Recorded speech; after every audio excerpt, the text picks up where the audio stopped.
Welcome to A Shot of Ag. My name is Rob Sharkey. I'm your host. I'm also a farmer. Agriculture is one of the most important things in this entire world, but how do you learn about it? Well, I grew up on a farm, but what if you didn't? What if you want to go into other things in agriculture? How do you start to learn? Well, ag teaching, FFA, that's a good start. Today we're going to talk with Jessica Chipman from Pontiac. How you doing? I'm good. How are you? You are a, what do you call yourself? Are you an ag teacher or an FFA advisor? It depends on the time of the day that you ask me. So I would say from 7:30 to 3:30, an ag teacher.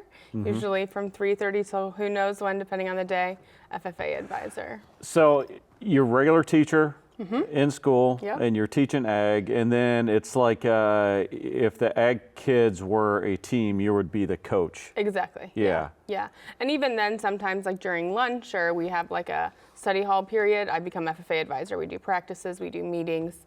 I teach at a really small school, and so trying to find time in the day for them to be able to do stuff is hard because they're involved in a lot of other things. What school? Flanagan-Cornell High School. Oh, go, what are they? Falcons. Go the Falcons. Go Falcons. That's Yep. kind of a generic mascot. It is generic, Yeah. yes. But we're big on Falcon Pride. That's like our motto. It's Falcon Pride. So Hey, how big is school?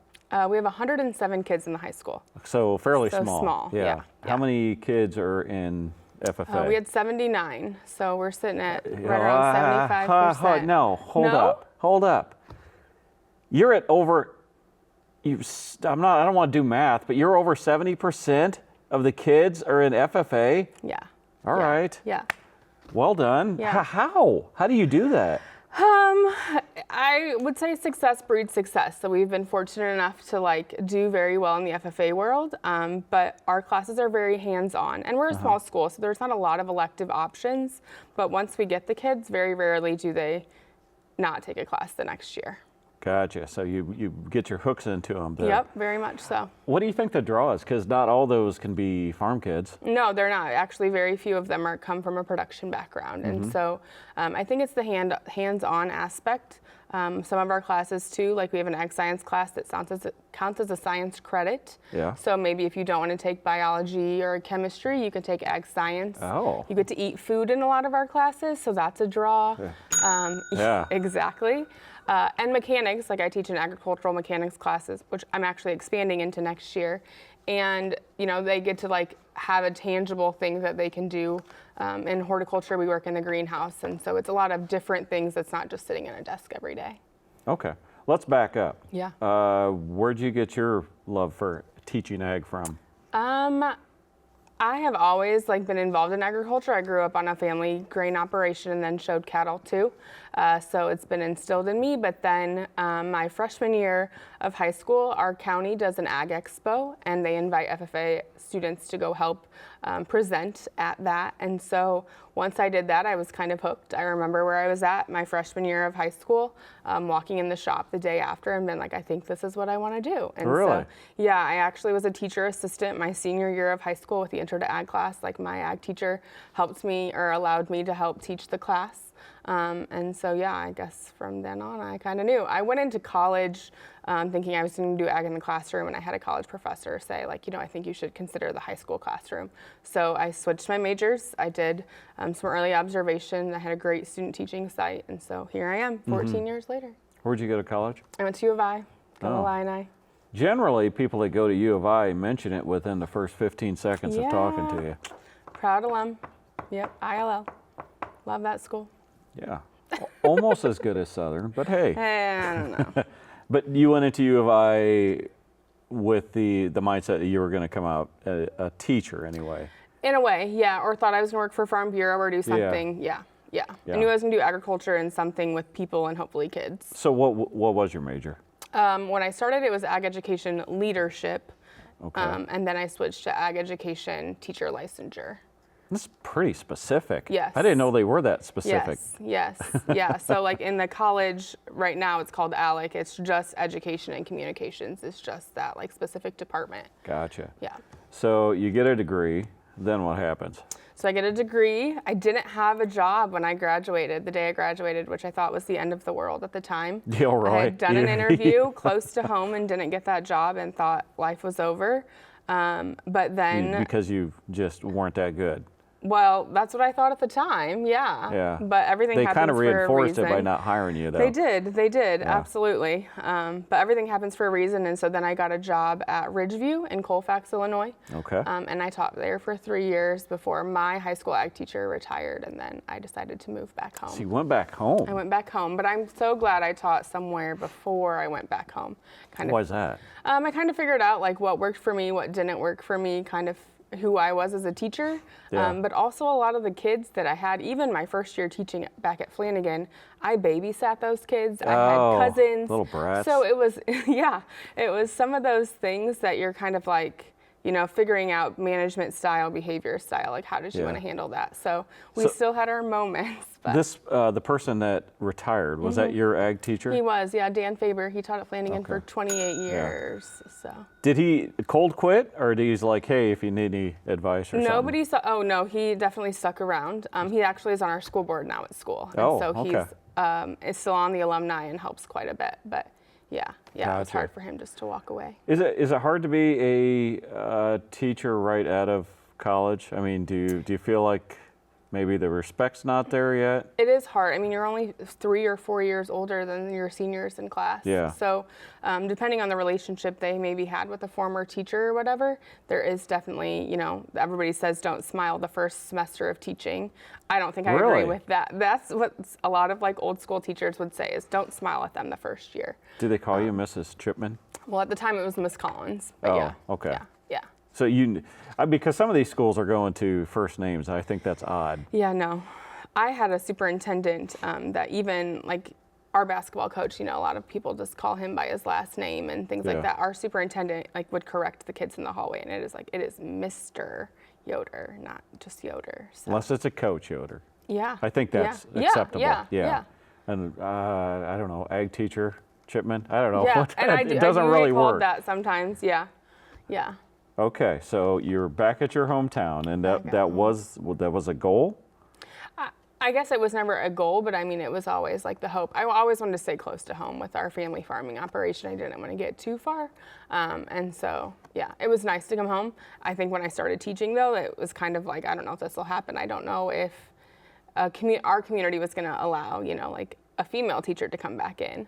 But now we Yeah. have 2, so times have changed. You have 2 We have ag 2 teachers? teachers, yeah. Really, in a Yep. school that small? Mm-hmm. That really, well, I mean, when 3/4 of your Yeah. Kids are in it. Yep, we just finished year 4 with a second teacher. But yeah, we had a demand. I couldn't teach all day. I couldn't teach all the classes that we needed to offer. So. Were you the first chick? Mm-hmm. Yeah, ag teacher to come in. Mm-hmm. I'm struggling to remember because I'm old, but I don't remember a female ag teacher. I know there's quite a few now. Yeah. What do you think the percentage is? I mean, we have statistics for the state, but off the top of my head, I would guess it's probably 60% female and 40% male. So that's quite a change. Yeah, especially the younger teachers coming in, predominantly more females than male. Okay. Well, I guess times are changing. Yeah. Yeah. Tell me about the 3-circle model. Yeah, so the 3-circle model is kind of the model we try to follow for ag education. Mm-hmm. It's classroom instruction, FFA, and then supervised agricultural experiences, or SAEs, or record books, as we like to call them. Yeah. And so hopefully all 3 of those things are happening, and that like spot in the middle is that like sweet spot of combining everything together. So it's not just teaching in the classroom. It's not just doing FFA stuff. It's not just doing record books, which I feel like is maybe sometimes the circle that gets kind of put to the back burner. At our school, it's not. That's one of my big things. It's one of our successes, I would say, at our school. But, you know, having all 3 of those things, when a kid leaves an ag class, if they've kind of done all 3 of those circles, they'll have experiences that they can use in life, no matter what they go into, agriculture, not agriculture, but they'll have the life skills, the soft skills, those kinds of things. Okay. The SAE, the projects that are done, it amazes me. You know, we interview people in ag all the time. Mm-hmm. People that have made businesses. Absolutely. I mean, literally, they've been doing it for 20 years. Mm-hmm. They made a career out of something they started in FFA. Yeah, absolutely. Yeah. We have kids doing a lot of different projects, but like a former student of mine, his mom started her project in high school, and now it's become this huge greenhouse operation. I have, some of my students that have, like, one student makes cake pops. And Like she's what? Cake pops. Cake Like pops. Starbucks, you can get like the cake pop with the cake and the frosting around it. That's her project, and she makes a killing off of it. She makes them for birthday parties, graduations, showers, all Those kinds are of things. delicious. They're delicious. Yeah. It's a great to be a Are teacher. hers good? They're amazing. Yep. Well, you kind of have to say that. No, they're amazing. I'm the taste tester. Like, you want to try a new flavor? Bring it on in. FFA used to be Future Farmers of America. Farmers are maybe down to 1%, probably less of the population, so you're not going to have that many. What, in your words, is FFA today? Well, if you ask National FFA, it's the National FFA organization, but I would say it's a group of students who want to know more about agriculture as a whole, and it's not just cows, sows, and plows anymore is the common phrase. It's food scientists, it's natural resources, it's environmental, it's, power, structural, technical, mechanical, trades, all of that is kind of works in the FFA world. And there's contests that do all of those things to expose kids to those different careers. Yeah. What is this, azalea? I don't know my plants. This is an umbrella plant. Umbrella plant. Yes. Is that native to Illinois? Probably not. Guessing no, not. Yeah. It's more of a house plant. I actually got it from a student. She has a house plant collection, and so she brought me in a start, and this sits in my classroom. So horticulture is like one of my passions. I love being in the greenhouse. I love plants. So. A house plant collection. How many does she have? Her bedroom is full of them. Oh, okay. And her mom has a little greenhouse outside, so it's a family thing. Gotcha. Yeah. So, this sits in your classroom. Also kind of a reminder to the other kids of, think outside the box. Because you're right, that it was cows, sows, and plows. But now it's, my gosh, you can, make money off of anything if you've got the gumption for it. Yeah. And we can get creative, like if a kid has an interest doing certain things. We have a student who makes soap, like goat soap and things like that. And so, yeah, if you have a passion, we can somehow probably relate it to agriculture in some way, Makes shape, goat or soap, like they did on Fight Club? No, not like that. Not that. No. Out of the milk. No. Yeah, there you go. Okay. There you go. Well, you gotta make this stuff clear. Yeah. Yeah. Okay. You just got back from the state convention? State convention, yeah. Okay, and that's in Springfield. Yep. They hit a record this year. There was over 7,300 people there. My gosh, week. where did they have it? It's at the Bank of Springfield Center in downtown Springfield. All right, I'll take your word for it. Yeah. Do you go out to the national one? We do. Is Yeah. that in Indianapolis? Indianapolis. Yeah. Yep. Used to be in Kansas City. Yeah, and when I went, it was in Louisville. Oh, okay. Is that a good thing for a high school kid to go to? Absolutely. Yeah. Yeah, and when we go, they have this giant career expo, so lots of businesses, lots of colleges to see that they probably wouldn't be exposed to anywhere else. But we also do tours, and then the sessions, there's great keynote speakers. But yeah, it's a great experience. Just to expose them to the FFA side of things, but also just to get them out and see different things. Yeah, I don't remember ever being asked to speak there. Yeah, no? No. I'll add you to the list. No. I'll give a recommendation. Well, that would be nice. Yeah. You got Mike Rowe. Yeah. A lot of people say I'm the Mike Rowe of Central Illinois. There you go. I'll send the rec. Temple Grandin spoke last year. She was pretty good. Yeah, nobody's ever said that, by the way. If you want to say it, you could email WTVP and tell them that. That'd be There cool, you go. wouldn't it? Yeah. The next Mike Rowe. Temple Grandin, that would be. I've never heard. Funny story. Not to hijack your interview, No, but you're good. I was in a airport. We were speaking up in Montreal, and I'm going through the airport, and she's sitting right there by herself, looking at her phone. And I was like, oh my gosh, that's Temple Grandin. I was going to go say hi, but I chickened out. I just didn't do it because you don't want to bother people. Right. So. Right. Yeah. Yeah. I've actually heard her spoke twice. Yeah. I'm fascinated by her story and what she's done. Yeah. So the second time we could have had, irregardless. I've talked to a lot of FFA advisors, and one thing I am pretty confident on is that you all spend a extreme amount of time with your students. And that, I know teachers, and then you got like the coaches and that, but it seems like the most hours put in, it's a FFA teacher. Yeah. Yeah, it's a lot. It's, like you said, like a coach in a sport, right? Well, our sport's pretty much 12 months a year. If somebody wants to argue 11, okay. But yeah, I mean, we're doing stuff all the time. And so when, everyone thinks, oh, the teachers have their summers off. Well, that's not very true for an ag teacher. We have a little time off. Yeah. But you have to make that time. Not much, because I mean, you have so many competitions. Everything from parliamentary procedure to the SAE. I mean, everything. It seems like there's just one after another.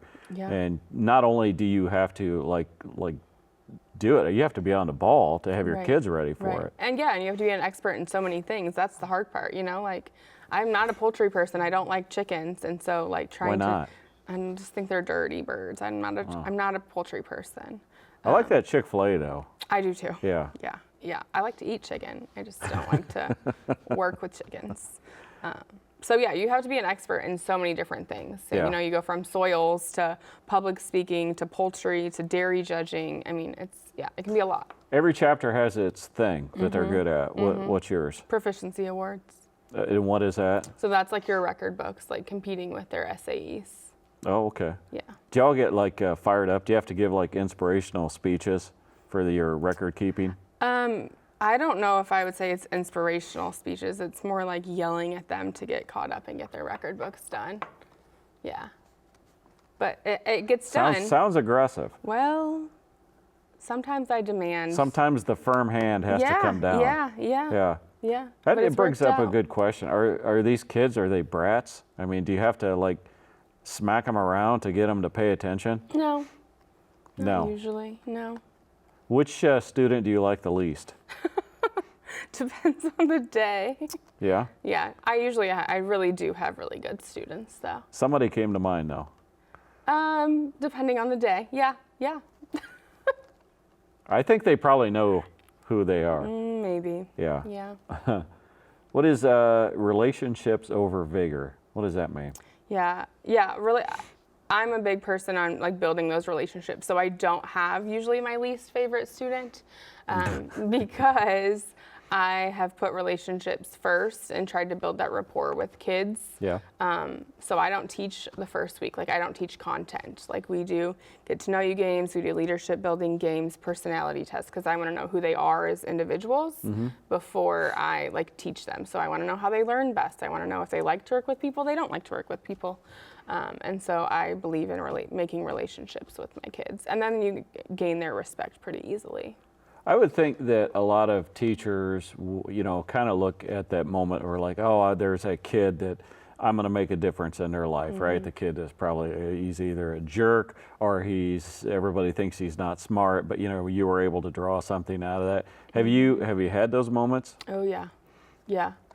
And it's a lot of times the kids, maybe a student in the special education department that's not normally in a class, but they come and take an ag class because it's hands-on. So, and you see them, cut with a saw for the first time, and they're terrified, but then they can do it. And then at the end of it, they make this perfect project that they can take home and be so proud of themselves. Those are the moments where it's super cool. Hypothetically, if you walked into the workshop and you found your students were having drag races with the belt sanders, what would the punishment be? They probably wouldn't be in my class anymore. Oh, they get booted out. Yeah. No, like detention or something? That's an automatic. Not definitely. It would be more than a detention. Maybe a week of detentions, but. Okay. Yeah. Well, yeah. Good They to know know, not kids. to mess in my good room. To know. Yeah. Power tools are yeah. Yeah. It's not funny at all. Oh. No, it's not. They can really go though. You ever done that? No. Me neither. You sound like you're speaking from experience. It's a lot of fun. You're giving my kids ideas. They're going to watch this, and then they're going to be like, Mrs. Chipman, let's try it. Nobody watches this. It's fine. I don't know. Okay, so you're, was it 14? I just finished 14. 14 years. Yep. You going to do it the whole way? I don't know. To whatever retirement is? Well, I'm in tier 2, if you know what that means. That means I have to teach for 45 years to get my full retirement. Who made up that rule? State of Illinois. I missed it by 6 months. So What would it have been? 35. Oh, That's a big difference. Yeah. Do you still enjoy it? Oh, I love it.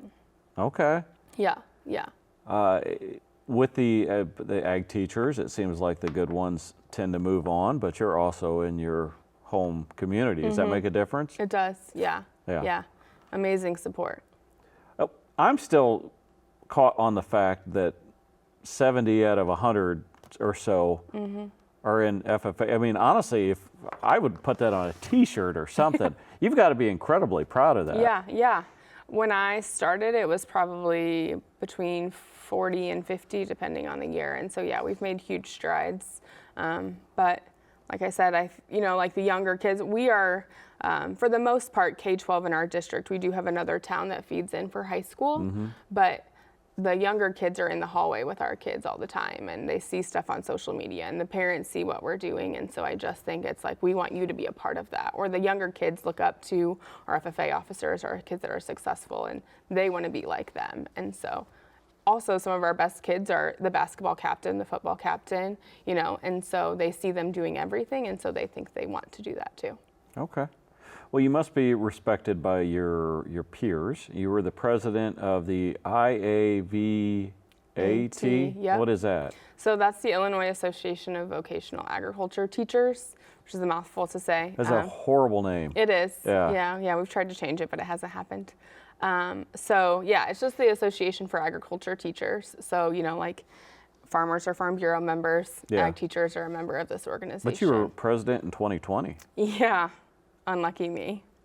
Well, no, I mean, that's quite an honor. It is, but I mean, they're not going to put 2020 is what I was saying was unlucky me, because I gotcha. I was the president when COVID hit, and that. So it was your fault. No, hopefully not.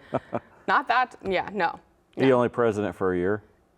Yes, but I was district director for 2 years, and then vice president, and then you actually serve the year after as past president. So I was on the board for 5 years. What do y'all do at those meetings? Like belt sander races? Yeah, no, I wish it was that fun.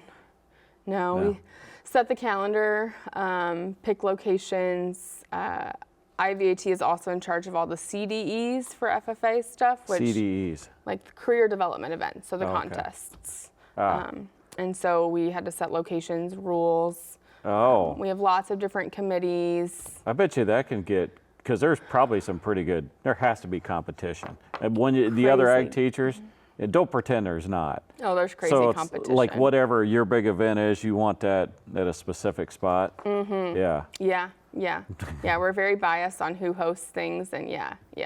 It's quite the discussion. Do you happen to know how many ag teachers there are in Illinois? We're probably at close to 500 right now. There's 386 programs. Okay. But we're probably over 500 teachers. But just your school has two. Right. Yeah. Yeah, and that's becoming a more popular thing. Is it big up in Chicago area? Yeah, so they're actually like booming up there right now. Off the top of my head, I don't remember exactly how many schools are in athletics have conferences, right? So we have sections that are kind of equivalent to that in FFA that make up like 13 to 15 schools. So section 8 is the section that's up by the Chicagoland area, and they're probably pushing 18 to 20.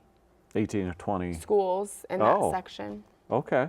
Yeah. And it's surprising because in our mind we always think they're far removed, but tell me how far removed your school is in a rural setting.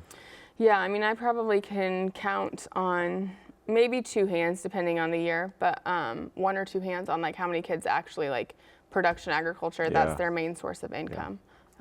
If people want to find more about you or your chapter or anything like that, is there a place they can go? Yeah, so Flanagan-Cornell FFA is on Facebook and Instagram. Okay. And we're always sharing our updates. No TikTok? We have one, but it doesn't get updated as regularly. So that's on the goal list for this year. Who runs those?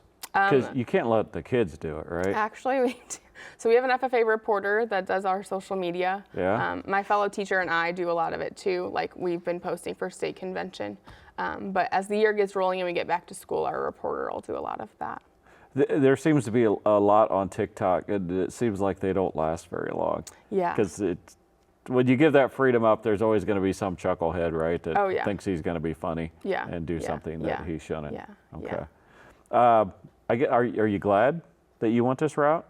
Yeah. Yeah? Yeah, very much so. Yeah. It's been really rewarding. Some days, you go home and you're like, can I do this again? But the kids and the students and, the FFA, that's the fun stuff. Really? Yeah. Huh. That's what makes it worth it. The classroom stuff, the paperwork, all of that stuff can get tedious at times, but. Okay. Why do you even teach anymore with the Chat GPT? I know, it could do everything for you. Can you tell when they're using it? Oh, yeah. Yeah? Yeah. Or are you just saying that because one of the kids might watch? No, they know that. Do they? Yeah. They definitely have styles of writing, and so if they use, big words, I'd be like, you didn't write this. Yeah. We've had a few instances like that. We write a magazine article for Ag PhD. We always run it through. Oh yeah, Yeah. I use it for proofreading, and I've used it for award applications. If it's 8 pages and I need it down to 5, I use it as a resource, and we tell the kids that. You heard it here first, kids. No. You can use Chat GPT. Jessica For Chipman from proofreading. Pontiac, FFA advisor, ag teacher. Thank you so very much Yeah, for thanks for not just having being me. here, but what you do for agriculture and farming, what you do for your kids. Thank you very much. Thank really, you. really appreciate it, Jessica. Everybody else, we'll catch you next time.